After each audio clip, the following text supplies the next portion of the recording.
Hey everyone, welcome. I have some practices today, and these practices are ones that I find often can help with pain relief for your feet.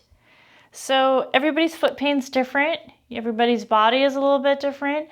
You may find that these are not the things for your feet, in which case, don't panic.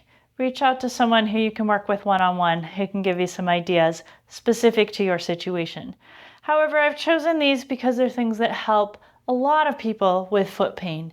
I also really want to make clear the difference between pain relief and addressing the root cause of your pain. So these are things that can help us feel better in the short term. I usually like to pair them with some additional practices that can help to build strength in the feet, that help build awareness and connection with the rest of the body, and that help overall with the foot function so that we can address the underlying causes of your pain and keep it from coming back. So if you'd like to do that work, it's also important to follow up with someone who knows about feet, who can give you a little bit of guidance. For today's practice, you need a ball. It doesn't have to be this ball. This is a rubber ball, but you can use a tennis ball. You can use a lacrosse ball. You can use any kind of self-massage ball. In a pinch, you can roll up a thick pair of socks, and you'll get some of the effect. It won't be exactly the same, but it's something you can give a try. I also have a half dome here made out of foam. This is to provide a little bit of height to the ball of the foot when you're stretching the calf. You can also use a wedge. They sell various kinds of wedges out of various materials. You can make a wedge out of a board, a hardcover book, something like that, propped up. You also could put the ball of your foot up on a folded blanket or a rolled yoga mat. So there's lots and lots of options for this. I also want to start today's video by just letting you know that these are practices that are helpful for different people, depending on what's going on in your foot. So what I recommend is that you try each one and then you check in and see what happened with your feet so that you can learn which of these are the most useful for you and then create your own regular routine. I'm not going to do this as a practice video where you practice along with me. I'm just going to teach you what the practices are, and then you can take them and make them your own. Figure out how they work with you. The check-in that I'm going to suggest for you is just to stand. Now, sometimes we really like to stand perfectly and we micromanage the foot position a little bit, especially if we've learned how our feet are supposed to be. So you might just take a few steps forward, a few steps back. Don't look down at your feet. Stand. Notice what you feel. So you're looking for pain, tension in the feet. You're looking for where your weight sits on the feet. Are you more on one foot than the other? Are you more on the heel, more on the toes? Is one or both of your feet rocking in or out a little bit? So you're just going to notice what your baseline is.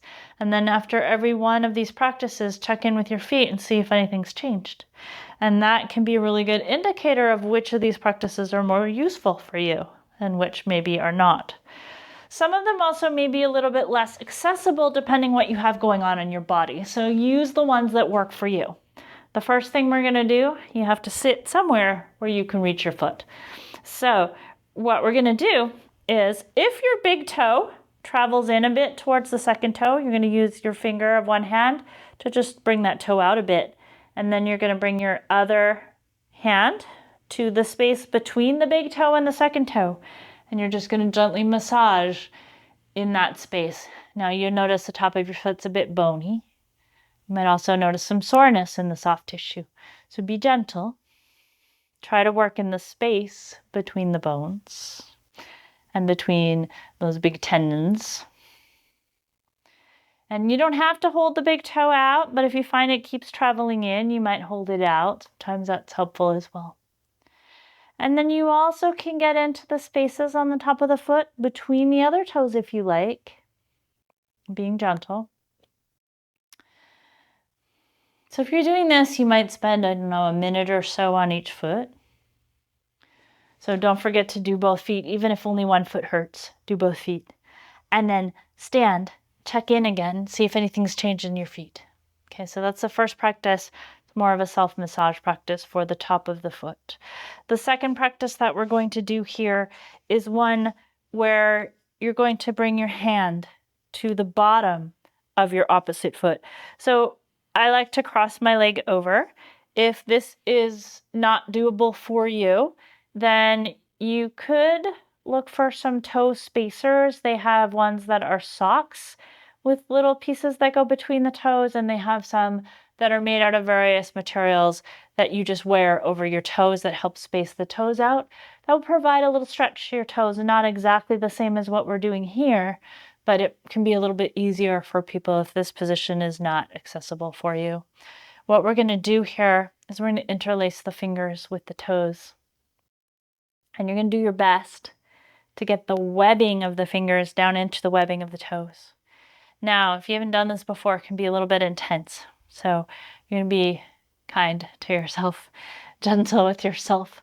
Take your time. And then you're going to give the ball of your foot a bit of a squeeze and just notice what that feels like.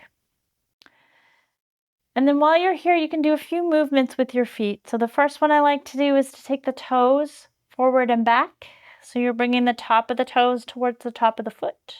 And then you're bringing the bottom of the toes towards the bottom of the foot, getting a little bit of stretching here in the foot. Now, sometimes we feel some sensation. Sometimes it can be a little on the intense side, but it shouldn't be painful. So use your judgment here, but we're not looking to do anything that hurts. Okay, so you can get some movement this direction, and then you can do like a twist for the forefoot. So to do that, we're going to try to keep the heel still. We're going to take the big toe side of the foot forward as the pinky toe side comes back. And then we're going to bring the big toe back as the pinky toe side comes forward. We're just moving the forefoot here. The heel is stable. Getting some nice movement here through the front of the foot. And then the third movement you can do if you like is to roll the ankle. And you might even combine that with a little twist in the forefoot, going in one direction and then going in the other direction.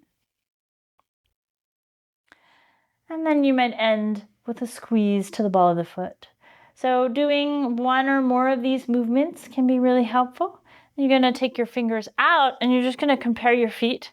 So often we can see visually there's a difference between the feet after we've done one side. You may notice that the feet feel different. So you're just going to notice that and then stand up. Don't forget to stand up and do your check after you've done both of the feet to see how helpful this was. Okay. For the next, we're going to do another more of a massage type stimulus, and you're going to use a ball for this. So this I'll do standing up, but you also could do this seated in a chair if you wanted to. And what you're going to do is you're going to bring that ball, you're going to bring it under the arch of your foot. Now feel free to hold onto a wall or a piece of furniture with the other hand if you like. So the first movement here is you're going to roll that ball lengthwise up and down the arch. You get to choose how much pressure you put into that ball. You're just going to notice how that feels. Okay. You might even do 30 seconds or a minute with this direction. And then you're going to switch so that the ball is coming back and forth across the arch.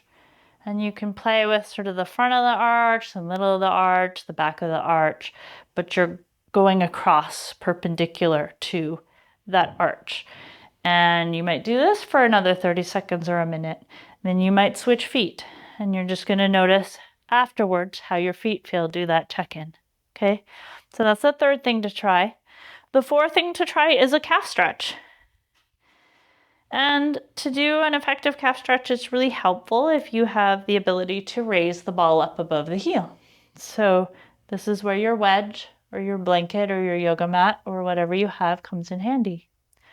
Now, some of us will find our feet naturally come into a position where the heel is angled in and the toes are angled out.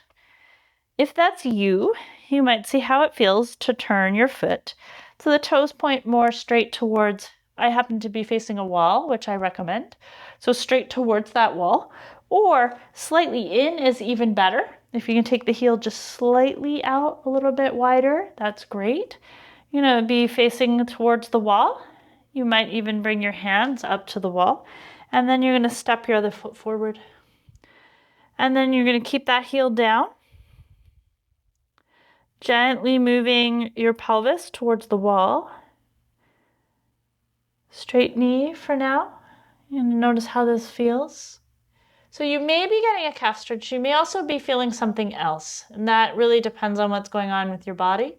So don't worry about it too much if it's not coming up in your calf. But feel free to notice what happens with your feet afterwards. And if it's not helping your feet that much, maybe there's something else that you need to do first. This may not be the thing, right? So you're coming into the straight-legged position maybe for a minute or so, and then you might bend your knee. And we're going to try to bend the knee here towards the middle toes, towards the wall. And then you might hold this one also for a minute or so. Pay attention to what your ankle does. So for some of us, the ankle will really want to collapse inward, and that's going to change the stretch as well. So you can see if you can keep that, kind of looks like this from the front. So we're going to try to keep the pinky toe side of the ball of the foot really connected into that wedge or half dome or whatever you're using.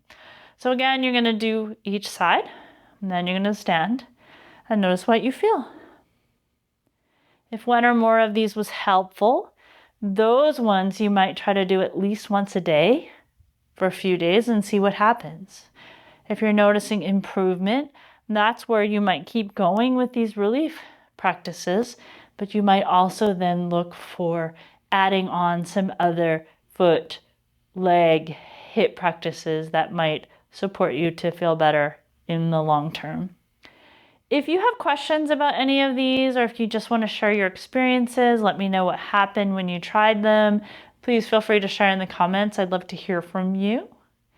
And I hope that you did find some relief for your foot pain from these different practices that you did with me today.